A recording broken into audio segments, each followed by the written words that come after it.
Hello and welcome back to the show. Today we are reviewing Everton Brighton. This one resulted in a 1-1 draw. And I do have to say that I think this was a pretty good performance for the majority of the 90 minutes.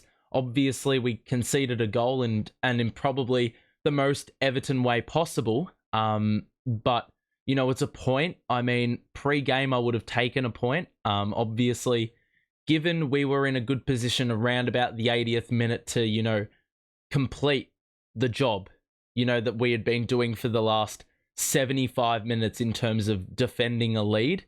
Obviously, you're a little bit disappointed that you didn't get the full result. But that being said, we didn't come away from the game empty-handed. And I think that was probably the task and probably the objective at the bare minimum. We can look at the possession stats, but it doesn't really tell the full story. You know, we gave Brighton only 7 shots in this one, despite having only 20% possession. We also only conceded a 0.5 XG, which is the third lowest ever under De Zerbi when it comes to Brighton, which is pretty nuts considering Brighton had the ball and they were obviously pressing from the 8th minute to get an equaliser. So a pretty good shift by the back line. And that's going to lead me to my player of the match for today. Player of the match is Mykolenko. And it is not a surface level as just seeing that he scored a goal when it comes to analysing his performance. I think he was excellent today. Still checking his pockets for that winger that he was picking up. His assignment had absolutely no real chance to operate in the way he would have liked to. I know that winger is quite pacey. So he didn't really get an opportunity to use that pace, get him behind. Jordan Pickford was doing a really good job of reading those passes that they were trying to send as those attackers were trying to get him behind our high line. But Mykolenko, I mean, he's just been a rock at the back. I think this goal really embodies the confidence that he's built over, you know, recent weeks. And I think it's a reward for these performances because Mykolenko seemed a little bit, you know, on the back foot when it comes to attacking play. But obviously, to score the goals, you know, most of the time you're going to be in the box. And Mykolenko, you know, was able to win the ball for our team and wasn't satisfied with that. Like, it was a run to, you know, interfere with Brighton's play forward.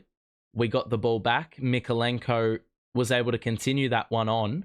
And then present as an option, as a presence in the box.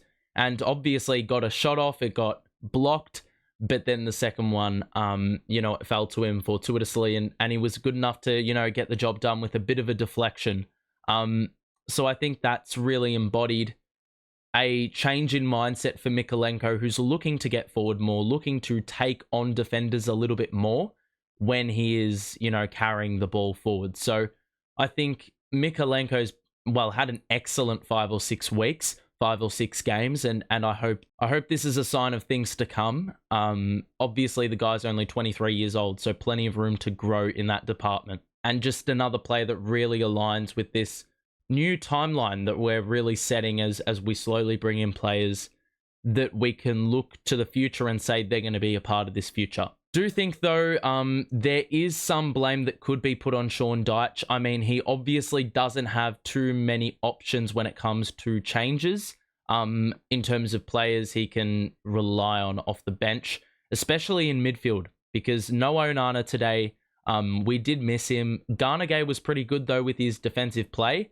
Quite a few good tackles where he'd slide in and you know, win the ball back for our team. He is pretty infamous for those interceptions and tackles and those sort of things. Obviously, on the ball, he leaves a lot to be desired. But that being said, I think he did a pretty good job. He was starting to tire out. This is where the subs needed to come into play. And Ashley Young, I actually am going to give him credit because he did a pretty good job on Matoma. For the most part, he was in control of that matchup. It's only when Matoma found him in isolation, and obviously it was at the back end of the game, Matoma realized that he actually can outpace a 38-year-old.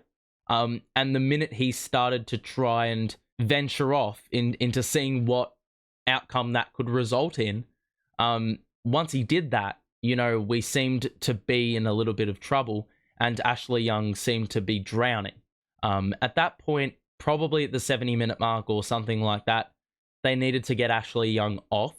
They needed to sense a bit of a change in Brighton's mindset, a little bit more of a weight on Mitoma in terms of what they were trying to do attacking-wise. That should have been a no-brainer to bring on Patterson. Patterson should have started. You could see that move backfiring because we changed the lineup that beat West Ham. That was the only unforced change, I do believe. You were asking for it. And obviously the goal was unfortunately conceded. But, you know, if you don't put players in the position to make mistakes in the first place, they won't make the mistake, obviously. It is a bit of a shame that we conceded the goal. It was on the back of, I think Tarkowski was a little bit further to the left-hand side of the pitch, and that meant Young had to go inward. Harrison had to, you know, roll across and fill that space, by which point Mitoma had gotten too deep.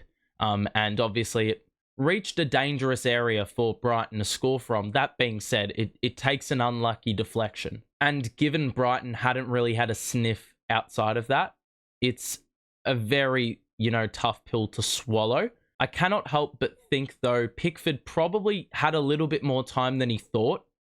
It's almost like he was ball watching the ball, like as it was, you know, in transit. He probably should have used that time to, you know, track back and backpedal a little bit, so he could actually get in front of the ball rather than trying to belt it over the bar. Outside of that, I think Pickford was really good today. We were talking before about Brighton trying to get their attackers in behind with those, with that passing play, that precise pass, which they weren't nailing. That being said, it required assurance from your keeper. No hesitance. You know, Pickford was very assured in his play. He knew when to go and when to stay back and obviously defend the goal. He did a pretty good save as well on the Lewis Dunk free kick and the goal that was ruled out offside as well. That was one he couldn't really help. So I think he was pretty good today. A solid performance. Pickford doesn't get, you know, the plaudits he deserves usually. So I'm going to give him his props today. Did love Tarkowski's leadership today. A couple firm challenges. There were some refereeing decisions which, well, to be honest, were quite questionable. But Tarkowski was very good at holding refs accountable, you know, keeping his playing group in check when, you know, when emotions could have gotten out of hand. So I think Tarkowski is one of those players that every team can appreciate. As the backline's gotten sturdier, I think there's a little bit more confidence in Tarkowski's play. There was one play where he, you know, used that strength to bypass, I think it was Evan Ferguson, who I barely saw any of today. So I think that's testament to him and Branthwaite. But then he took the ball up, you know, carried it a little bit more so than a centre-half should, but then was able to, you know, get it off. And it's those plays like that, I think, where the confidence is really visible. DCL and Doucouré, I think they worked well together. Doucouré actually looked really good on the ball today, even despite the conditions. You know, there were times where he was trapped or there was a fair bit of pressure, but he was able to, you know, find ways to, you know, get passes off and prolong those, well, possessions that, you know, were few and far between, where we were able to retain the ball for longer periods of time. I think Doucouré was a pretty big part of that. And he was an absolute workhorse. You know, we talk about players tiring out, especially with the midweek. Players like Doucouré, who didn't get the start last game, I believe. Players like him, especially down the stretch in the final 10 or so minutes, those plays are really valuable, you know, because you can utilize that space that really opens up in the final 10 minutes as more players get tired. So Doucouré was one of the difference makers. I do feel had a good shot in the first 3 or so minutes, possibly could have scored.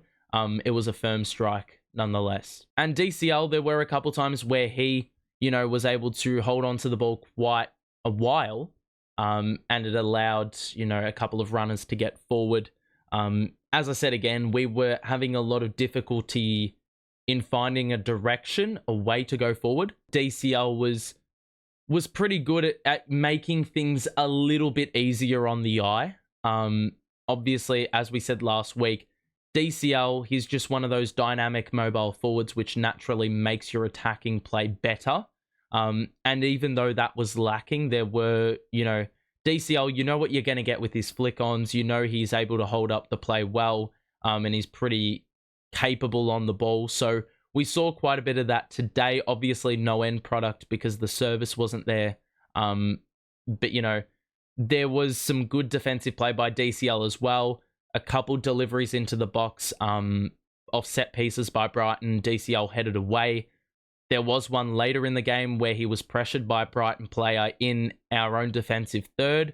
And he was able to manipulate the body well, shield the ball. And then he had to walk a tightrope along the touchline, but was able to get it clear and into, Brighton's defensive half. So it's those little things like that. It got a few seconds off the clock. It relieved pressure for a minute so we could reset and go again. Those sort of plays are really important. And especially when your striker is doing the defensive work, that's obviously going to put your team in good stead to remain measured and controlled because you've got everyone chipping in. It's not left down to a couple of players. Ultimately, as I said, I'm a bit disappointed with the result, as many are. But, a 1-1 against Brighton in previous seasons' history would suggest that we were not favourites going into this fixture. All season, they had scored in every game. So to hold them to what we held them to we didn't give them a set piece in the first half. We only gave them a goal off the back of an unlucky deflection. All these sorts of things, you can work with this as a team. You can take the positives out of this. And you can say, well, obviously, we got undone by, a bit of misfortune, but we executed the system generally quite well. And we talk about previous history. I just want to make one point. The last time we played Brighton at home, 4-1 defeat. It was pretty dire times this time last year, or the last time we played them at home. In that game, we had 48% possession, only had 10 shots to Brighton's 19. And obviously shipped off the 4 goals. So, if these last 2 weeks have, proven anything, it's that less possession is the better option. Look, I think we are in a good spot. I think there's a lot more stability here than there was probably 4 or 5 weeks ago.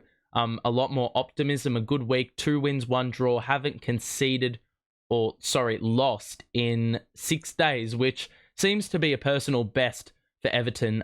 We have Palace next, so that's going to be a game that well and truly can turn into a 3-point victory for the team. And our away form has proven going away and playing in front of hostile opposition on hostile ground isn't anymore one of those things that we would typically dread, So I think I'm excited for it. We'll see what we dish up. Hopefully it's a dub. But thank you for tuning in. I hope you enjoyed this one. Make sure to drop a like. We'll be back next week, and we'll see you soon. Bye for now.